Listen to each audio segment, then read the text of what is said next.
Welcome to my channel. In this video, we will discuss Entamoeba histolytica. Entamoeba histolytica is a unicellular organism that is responsible for causing dysentery and liver disease. It causes dysentery and liver disease. What are its important properties? It has two stages of life cycle. First one is motile trophozoite, and it is found in intestinal and extraintestinal lesions. Furthermore, it is found in the diarrheal stools.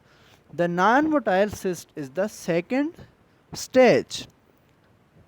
It is non-motile and it is mostly found in the formed stools or non-diarrheal stools. It is found in diarrheal stools and it is found in the non-diarrheal stools.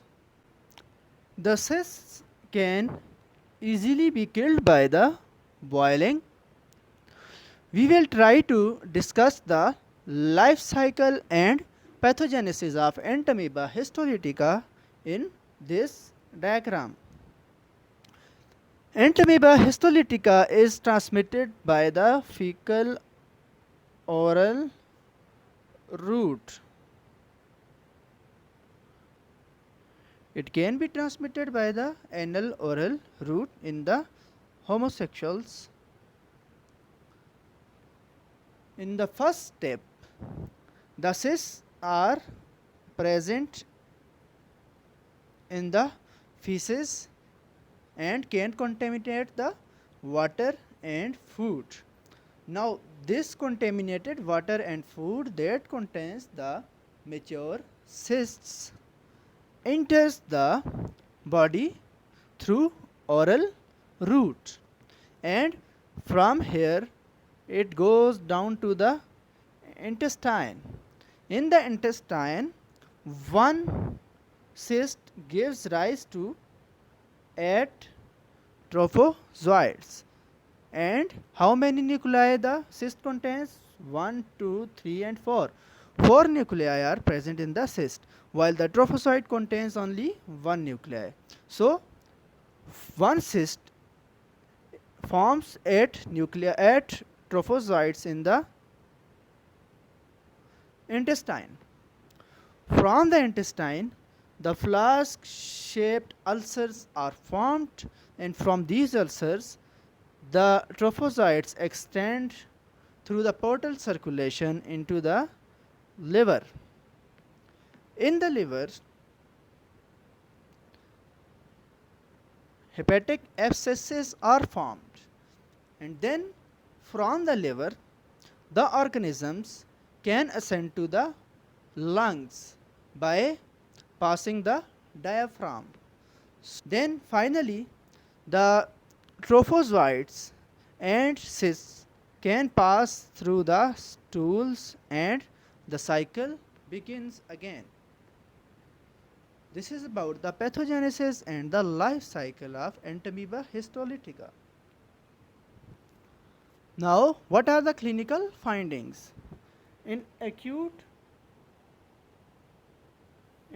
intestinal disease, you can see dysentery. What is dysentery?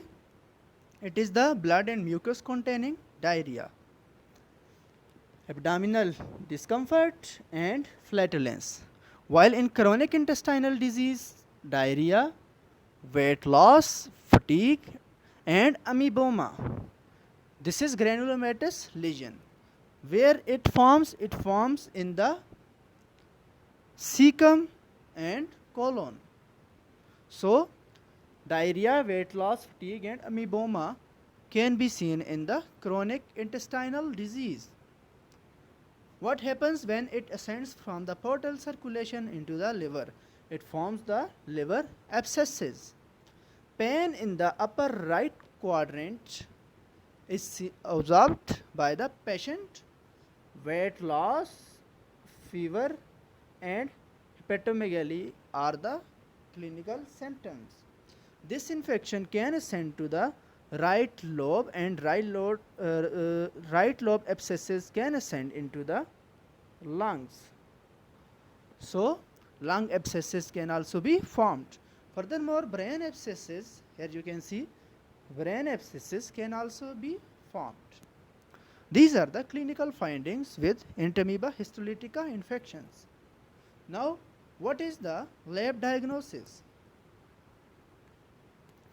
In the lab diagnosis, we can observe the trophozoites in the diarrheal stools, as I have mentioned earlier. Cysts can be detected in the formed stools. Cysts contain 4 nuclei, while trophozoites contain 1 nucleus with prominent nucleolus. PCR assays are used to detect nucleic acids of Entamoeba histolytica, and serologic testing is also done to detect the antibodies that are formed against the trophozoites. Now, what is the treatment of choice? Here we discuss only the treatment of choice. Treatment of choice for Entamoeba histolytica infections is metronidazole, and if resistant to metronidazole, then tinidazole is used. Now, tell me in the comment sections what is the